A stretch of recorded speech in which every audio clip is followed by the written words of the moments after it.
A paz do Senhor. Vamos dar início ao nosso estudo bíblico do dia de hoje. Hoje é o dia 39. Estudo referente ao dia 39. Vamos ler Êxodo 28, de 1 a 43. Mande chamar seu irmão Arão e os filhos dele, Nadab, Abiú, Eleazar e Itamar. Separe-os dos demais israelitas para que me sirvam e sejam meus sacerdotes. Faça para Arão roupas sagradas, trajes de grande beleza e esplendor. Instrua todos os artesãos habilidosos que eu enchi de espírito de sabedoria, a fim de confeccionarem para Arão roupas que o consagrarão como sacerdote para o meu serviço. Estas são as roupas que devem confeccionar: um peitoral, um colete, um manto, uma túnica bordada, um turbante e um cinturão. Devem fazer essas roupas sagradas para seu irmão Arão e para os filhos deles vestirem quando me servirem como sacerdotes. Deem a ele, portanto, linho finamente tecido com fios de ouro e de tecido azul, roxo e vermelho.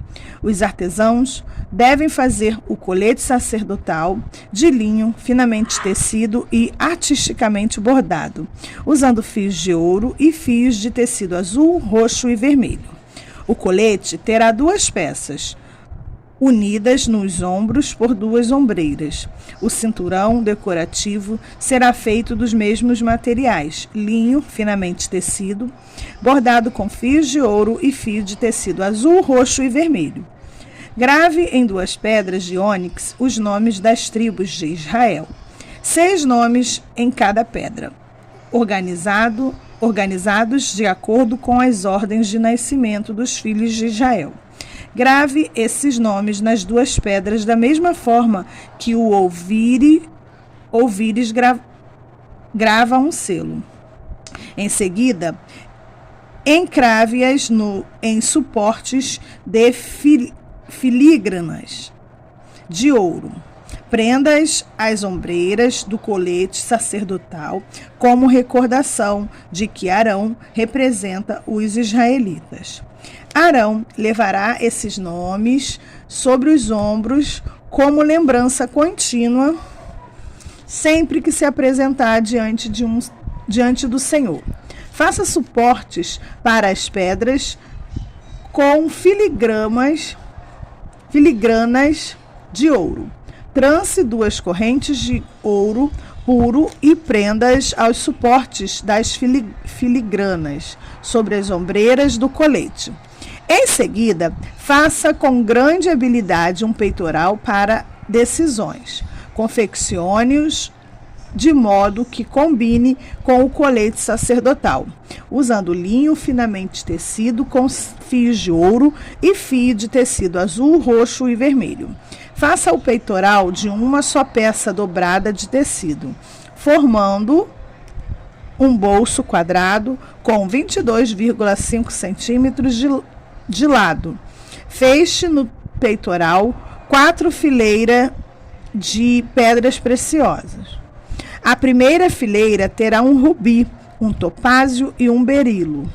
A segunda fileira será composta de uma turquesa, uma safira e uma esmeralda. A terceira fileira será composta de um jacinto, uma ágata e uma ametista. A quarta fileira terá um crisólito, um ônix e um jaspe. Todas essas pedras serão presas ao suporte de filigranas de ouro.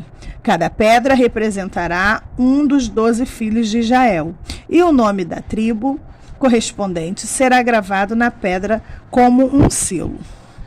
Para prender o peitoral ao colete sacerdotal, faça correntes de fios trançados de ouro puro. Faça também 2 argolas de ouro e prenda-as com aos cantos superiores do peitoral. Amarre as 2 correntes de ouro nas 2 argolas dos cantos superiores do peitoral. Amarre as outras pontas das correntes, as filigranas de ouro sobre as ombreiras do colete. Em seguida, faça mais 2 argolas de ouro e prenda-as às bordas interiores do peitoral, junto ao colete. Faça outras 2 argolas de ouro e prenda-as à parte da frente do colete, abaixo das ombreiras, e logo acima do nó, com o qual o cinturão decorativo é amarrado ao colete. Depois, prenda as argolas inferiores do peitoral às argolas do colete, com cordões azuis, para que o peitoral fique firmemente preso ao colete acima do cinturão decorativo. Com isso, Arão levará os nomes das tribos de Israel sobre seu coração no peitoral, para decisões quando entrar no lugar santo. Essa será uma lembrança contínua de que ele representa o povo diante do Senhor. Dentro do peitoral, para decisões, coloque o Urim e o Tumim, para que Arão os leve sobre o coração quando se apresentar diante do Senhor. Assim, sempre que se apresentar diante do Senhor, Arão levará sobre o coração os objetos usados para determinar as decisões a respeito do povo de Israel. De uma só peça de tecido azul, confeccione o manto que é usado com o colete sacerdotal. Faça uma abertura para a cabeça de Arão no meio da peça e reforce a abertura com uma argola, para que não se rasgue. Faça romãs de fio de tecido azul, roxo e vermelho e prenda-as à borda do manto, com sinos de ouro entre elas. Os sinos de ouro e as romãs serão intercalados por toda a volta da borda. Arão vestirá esse manto sempre que servir ao Senhor, e os sinos tocarão quando ele entrar na presença do Senhor no lugar santo, e também quando sair. Se ele usar o manto, não morrerá. Em seguida, faça uma tiara de ouro puro e grave nela, como em um selo, as palavras Santo para o Senhor. Prenda a tiara com um cordão azul à parte da frente do turbante de Arão. Arão a usará na testa, para que tome sobre si toda a culpa dos israelitas quando consagrarem suas ofertas sagradas. Terá de usá-la sempre na testa, para que o Senhor aceite seu povo. Teça a túnica bordada de Arão com um linho fino. Com o mesmo linho, faça o turbante. Confeccione também um cinturão e enfeite-o com bordados coloridos. Para os filhos de Arão, confeccione túnicas, cinturões e turbantes especiais, trajes de grande beleza e esplendor. Vista seu irmão Arão e os filhos dele com essas roupas, e em seguida unge-os e consagre-os. Santifique-os para que sirvam como meus sacerdotes. Faça também roupas de baixo de linho para serem usadas diretamente sobre a pele, indo da cintura até as coxas. Arão e seus filhos deverão usar esses calções sempre que entrarem na tenda do encontro ou se aproximarem do altar para servir no lugar santo. Desse modo, não levarão culpa alguma sobre si e não morrerão. Essa é uma lei permanente para Arão e todos os seus descendentes. Amém. Vamos ler Mateus 25. Quando o Filho do Homem vier em sua glória, acompanhado de todos os anjos, ele se sentará em seu trono glorioso.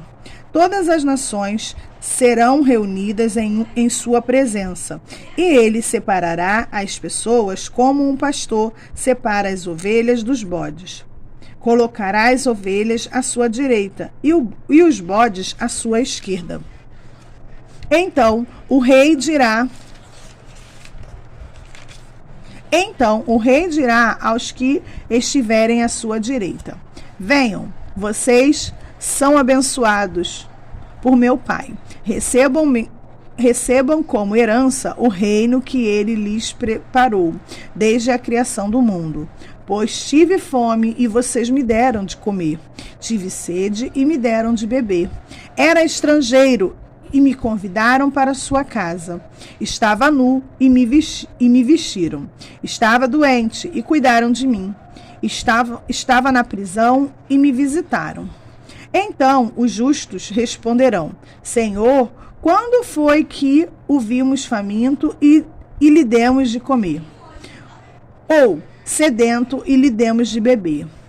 Ou como estrangeiro e convidamos para a nossa casa? Ou nu e o vestimos? Quando foi que vimos doente ou na prisão e o visitamos? E o rei dirá: Eu lhes digo a verdade, quando fizeram isso ao menor destes meus irmãos, foi a mim que o fizeram. Em seguida, o rei se voltará para os que estiverem à sua esquerda e dirá: Fora daqui, malditos, para o fogo eterno, preparado para o diabo e seus anjos. Pois tive fome e vocês não me deram de comer. Tive sede e não me deram de beber. Era estrangeiro e não me convidaram para sua casa. Estava nu e não me vestiram. Estava doente e na prisão e não me visitaram. Então eles dirão: Senhor, quando vimos faminto, sedento, como estrangeiro, nu, doente ou na prisão e não o ajudamos? Ele responderá: Eu lhes digo a verdade, quando se recusaram a ajudar o menor destes meus irmãos e irmãs, foi a mim que se recusaram a ajudar. E estes irão para o castigo eterno, mas os justos irão para a vida eterna. Quando Jesus terminou de falar todas essas coisas, disse a seus discípulos: Como vocês sabem, a Páscoa começa daqui a 2 dias, e o Filho do Homem será entregue para ser crucificado. Naquela mesma hora, os principais sacerdotes e líderes do povo estavam reunidos na residência de Caifás, o sumo sacerdote, tramando uma forma de prender Jesus em segredo e matá-lo, mas não durante a festa da Páscoa, para não haver tumulto entre o povo. Concordaram entre si. Enquanto isso, Jesus estava em Betânia, na casa de Simão, o leproso. Quando ele estava à mesa, uma mulher entrou com um frasco de alabastro contendo um perfume caro e derramou o perfume sobre a cabeça dele. Ao ver isso, os discípulos ficaram indignados. Que desperdício, disseram. O perfume poderia ter sido vendido por um alto preço e o dinheiro dado aos pobres. Jesus, sabendo do que falavam, disse: Por que criticam esta mulher por ter feito algo tão bom para mim? Vocês sempre terão os pobres em seu meio, mas nem sempre terão a mim. Ela derramou este perfume em mim a fim de preparar meu corpo para o sepultamento. Eu lhes garanto, onde quer que as boas novas sejam anunciadas pelo mundo, o que esta mulher fez será contado e dela se lembrarão. Amém. Vamos ler Salmos 31, de 9 a 18. Tem misericórdia de mim, Senhor, pois estou angustiado. Lágrimas me embaçam os olhos, e meu corpo e minha alma definham. A tristeza me consome, e meus dias se encurtam com gemidos. Minha força se esvai por causa do pecado, e meus ossos se desgastam. Todos os meus inimigos zombam de mim, e meus vizinhos me desprezam. Até meus amigos têm medo de se aproximar. Quando me veem na rua, correm para o outro lado. Não se lembram de mim, como se eu estivesse morto, como se fosse um jarro quebrado. Ouço muitos boatos a meu respeito, e o terror me cerca. Conspiram contra mim, tramam tirar minha vida. Eu, porém, confio em ti, Senhor, e digo: Tu és meu Deus. Meu futuro está em tuas mãos. Livra-me dos que me perseguem sem cessar. Que a luz do teu rosto brilhe sobre o teu servo. Salva-me por causa do teu amor. Não permita que eu seja envergonhado, Senhor, pois clamo a ti. Que os perversos sejam envergonhados, que fiquem calados na sepultura. Silencia meus lábios mentirosos, lábios orgulhosos e arrogantes que acusam os justos. Amém. Vamos ler Provérbios 8, 12 e 13. Eu, a sabedoria, moro com a prudência. Sei onde encontrar conhecimento e discernimento. Quem teme o Senhor odeia o mal. Portanto, odeio o orgulho e a arrogância, a corrupção e as palavras perversas. Amém. Chegamos ao final de mais um dia de estudo. Oremos. Senhor, meu Deus e meu Pai, te agradeço, Senhor, por mais esses minutos que passamos aqui, conhecendo mais sobre suas escrituras. Obrigada, Deus, por clarear as nossas mentes, por nos trazer entendimento e não nos deixar desistir. Que possamos, Senhor, chegar ao final, Senhor, do nosso estudo bíblico. Temos ainda muitos dias pela frente e sabemos que encontraremos dificuldades, encontraremos empecilhos. Terão dias que iremos nos encontrar desanimados, fracos, mas estamos confiantes, Senhor, que o Senhor não nos deixará desistir. Então, Senhor, já te peço que nos fortaleça, Senhor, que nos dê ânimo, que a cada dia suas palavras entrem em nosso coração e nos deixe desejosos de mais e mais, aprender mais e mais de ti, Senhor. Que suas palavras não entrem em nossos ouvidos apenas com um som, com uma simples palavra, Senhor, mas que verdadeiramente elas criem raízes e que elas nos ensinem como caminhar corretamente, como fazer o melhor para ti, Deus. Em nome de Jesus. Amém.